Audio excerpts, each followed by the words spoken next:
अस्सलाम वालेकुम दोस्तों, अपनी नेक्स्ट वीडियो के साथ आपको वेलकम करता हूं अपने इस चैनल में। उम्मीद है सब खैरियत से होंगे। तो चलते हैं आज की अपनी अहम न्यूज और इन्फॉर्मेशन जानब। सबसे पहले तो दोस्तों बात करेंगे वोक्स और पॉपुलर पार्टी का एक नया कानून जो कि खास तौर पे इमिग्रेंट्स को टारगेट करने के लिए बनाया गया है। इस पे बात करूंगा सबसे पहले। उसके बाद बच्चे की पैदाइश अगर होती है और आपका मतरनी दाद पतरनी दाद है, इसके साथ साथ अगर आप कारोबार कर रहे हैं, अगर आप कोई अलाउंस ले रहे हैं, अगर कोई अमदाद ले रहे हैं या भी जॉब कर रहे हैं, तो किस तरह से आप ये अलाउंस ले सकते हैं, ये बोनस ले सकते हैं मतरनी दाद का पतरनी दाद का। इस पे काफी फैमिलीज की तरफ से, काफी दोस्तों की तरफ से कमेंट आए हैं, इसको कवर करूंगा इस टॉपिक में। उसके बाद स्पेन नेशनैलिटी हल्फ बर्दारी का कौन सा तरीका जो है वो बेस्ट है, कौन सा अच्छा है जो इख्तियार करना चाहिए ताकि आपकी जो हल्फ बर्दारी है वो स्मूथली चल सके और आगे आप धनी और पासपोर्ट की तरफ बढ़ सकें। तो इस पे बात करेंगे। आखिर में कवर करूंगा बैंकों की तरफ से जो नए बोनसेस की अनाउंसमेंट की गई है उस पे, और आप लोगों के लिए काफी अहम इंफॉर्मेशन शेयर करूंगा इस टॉपिक के को कवर करते हुए। सबसे पहले तो बात करते हैं पहले टॉपिक की, और उससे भी पहले आपको बताते चलूं कि कौन कौन से लिंक आपको नीचे डिस्क्रिप्शन में मिलेंगे जिनको आप क्लिक करके खुद भी रीड कर सकेंगे। पहला लिंक नंबर 1, वोक्स और पॉपुलर पार्टी की तरफ से जो अहम कदम उठाया गया इमिग्रेंट्स के अगेंस्ट, इसका लिंक नंबर 1 आपको मिल जाएगा। उसके बाद लिंक नंबर 2, बैंकों की तरफ से जो नए बोनसेज हैं उसका लिंक नंबर 2 आपको नीचे मिल जाएगा। इन तमाम 2 लिंक्स को आप क्लिक करके खुद भी जान सकते हैं, उनको रीड कर सकते हैं। तमाम दोस्तों से गुजारिश है वीडियो को लाजमी तौर पे लाइक किया करें। चैनल अगर अभी तक सब्सक्राइब नहीं किया तो लाजमी तौर पे करें। इसके साथ साथ जैसे आप डिस्क्रिप्शन को क्लिक करेंगे, पहला लिंक आपको व्हाट्सएप चैनल का मिलेगा, उसको भी जाके फॉलो करें। वहां पे भी काफी अहम अपडेट मैं डे बाई डे शेयर करता हूं। तो दोस्तों बात करते हैं सबसे पहले वोक्स पार्टी की और पॉपुलर पार्टी की। असल में जो पेशोए है उसको कंट्रोल करने के लिए दोनों जमातें जो है वो नजदीक आ रही हैं। पॉपुलर पार्टी जो है वो राइट विंग पार्टी समझी जाती थी स्पेन में, लेकिन Woakes party ultra right wing party के तौर पे जानी जाती है स्पेन में। जो इस वक्त सिचुएशन बनती हुई नजर आ रही है वो ये है कि पॉपुलर पार्टी और वोक्स पार्टी दोनों मिलके पेशोए जमात का मुकाबला करना चाहते हैं। अभी रिसेंटली 1-2 प्रोविंसेस में पेशोए को काफी बड़ी कामयाबी हासिल हुई है। उनका वोट बैंक भी कुछ प्रोविंसेस में पहले से ज्यादा आया है। तो इट्स मीन के पेशोए बिल्कुल नाकाम नहीं जा रही, काफी प्रोविंसेस में काफी आगे भी जा रही है।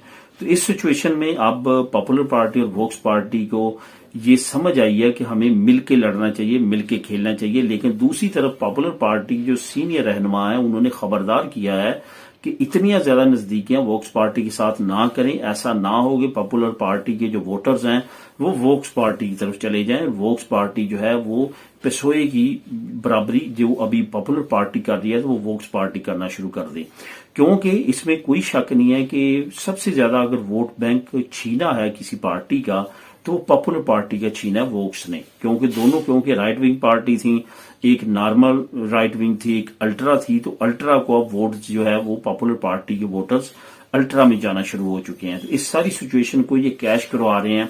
यही वजह है कि अब दोनों पार्टीज ने कुछ ऐसे इकदाम करने शुरू कर दिए हैं जिसमें मजीद इमिग्रेंट्स मुखालिफ जो है वो जज्बात इनके सामने आ रहे हैं। अभी इन्होंने क्या किया, अभी जिन प्रोविंसेस में इनकी हुकूमत है, जैसे वलेंसिया में अभी वोक्स की और पॉपुलर पार्टी की हुकूमत है, अंदलूसिया साइड पे कुछ प्रोविंसेस हैं जहां पे इनकी हुकूमतें हैं, वहां पे आपको पता है कि बहुत ज्यादा बड़ी तादाद में इमिग्रेंट्स भी रहते हैं, फैमिलीज के साथ रहते हैं, इंडिविजुअल्स रहते हैं। तो उनके लिए इन्होंने एक नया कानून अनाउंस कर दिया है। आपको पता है कि अब इंग्लिश यूनियन जो नेशनल लेवल की है, इसी तरह अभी ताजी की अगर आप बात करें जो अजूदत या अलकलीर वगैरह देते हैं वो प्रोविंस के अंडर होती हैं। इसी तरह बाकी कुछ अमदादें होती हैं स्कूलों की, कुछ बच्चों की, कुछ फैमिलीज की, वो भी प्रोविंसेस लेवल पे होती हैं। उनके लिए ऑलरेडी जो कानून था नेशनल या प्रोविंशियल वो ये था कि कोई भी फैमिली जो 1 साल से किसी भी जगह पे रह रही है वो प्रूफ दे कि वो 1 साल से वहां पे रह रहे हैं, जो कॉन्विवेंसिया की सूरत में, हिस्टोरिको दी पद्रोनामिento की सूरत में, तो वो जो अमदाद है वो अप्लाई करके ले सकते हैं। अब इन्होंने क्या किया कि इन्होंने वो 12 महीने यानी कि 1 साल की मुद्दत को खत्म करके उसकी अनाउंसमेंट कर दी है 15 महीने। अभी ये 15 महीने करेंगे और उसके बाद इनका अगला स्टेप होगा 2 साल। तो इस तरह से क्या होगा कि इमिग्रेंट्स की फैमिली ज्यादा एलिजिबल नहीं रहेंगी अमदाद लेने के लिए। अब ये डायरेक्टली तो पाबंदी लगा नहीं सकते इमिग्रेंट्स पे कि उनको या उनकी फैमिलीज को अजूदा नहीं दी जाएगी। अब इन्होंने दूसरे हथकंडे इस्तेमाल करने शुरू कर दिए हैं, इस तरह के कवानीन बनाने शुरू कर दिए हैं जिसमें कम से कम एलिजिबिलिटी हो इमिग्रेंट्स की और इमिग्रेंट्स की फैमिलीज की। तो इस तरह से अब ये नए वार के साथ जो है वो सामने आए हैं।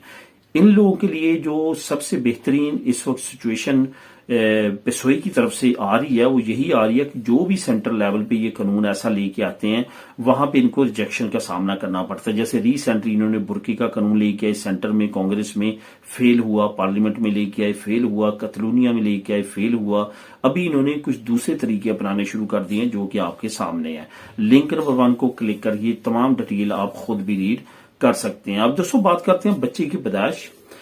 अगर मिसाल के तौर पे आप कारोबार करते हैं अपना, आपकी ऑटोनोमो है या आपका इम्प्रेसा है, एसएल इम्प्रेस है या ऑटोनोमो है, कोई भी आप बिजनेस कर रहे हैं, इसके साथ साथ अगर आप बिजनेस नहीं कर रहे, आप जॉब कर रहे हैं, और अगर आप जॉब भी नहीं कर रहे, पारो ले रहे हैं, पारो भी आपकी खत्म हो चुकी है, आप सब्सिडी ले रहे हैं, अब आप अगर इनमें से कोई चीज नहीं ले रहे और इंग्रेसो मिनिमम विताल ले रहे हैं और आपके यहाँ एक बच्चे की पैदाइश हो चुकी है, तो इसमें क्वेश्चन ये आता है कि आप पतरनी दाद और मतरनी दाद ले सकते हैं या नहीं ले सकते। अगर ले सकते हैं तो कि कौन सी आपको पतरनी दाद और मतरनी दाद में सैलरी कौन सी मिलेगी आपको, क्योंकि आप तो ये तमाम सिचुएशन में आप सैलरी तो ले नहीं रहे या आप फिक्स इनकम तो ले नहीं रहे।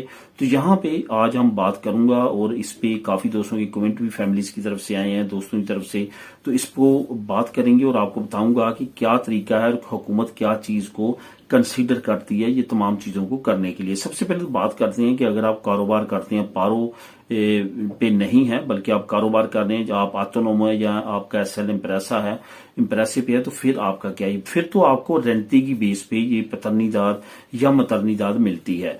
यानी कि आपका रेंटा कितना था पिछले साल, आपने इनकम कितनी शो करवाई, अपनी एक्सपेंस कितने, तो उस लिहाज से आपको मतरनी दाद और पतरनी दाद मिलेगी। अगर आपकी जो है वो पारो थी तो पारो आपकी जो है वो रोक दी जाएगी और पारो से पहले जो आपकी आखिरी जॉब थी उस जॉब पे आप जितनी सैलरी ले रहे थे वो आपको वो सैलरी आपको मिलना शुरू हो जाएगी। उस वक्त तक जब तक आपकी पतरनी दाद या मतरनी दाद कंप्लीट नहीं हो जाती दोबारा से आपकी पारो स्टार्ट हो जाएगी। सेम यही कानून सब्सिडियों पे है, सेम यही कानून इंग्रेसो मिनिमम विताल पे है। अगर आप कोई भी किसी तरह की भी अमदाद ले रहे हैं वो अमदाद रुक जाएगी, आपकी पतरनी दाद मतरनी दाद शुरू हो जाएगी उस बेस पे जो लास्ट आपने जॉब की थी, और जब वो आपकी पतरनी दाद मतरनी दाद कंप्लीट हो जाएगी, आपने सारी रिसीव कर लेगी, दोबारा वहीं से आपकी पारो, वहीं से आपकी सब्सिडी, वहीं से आपकी मिताल स्टार्ट होगी।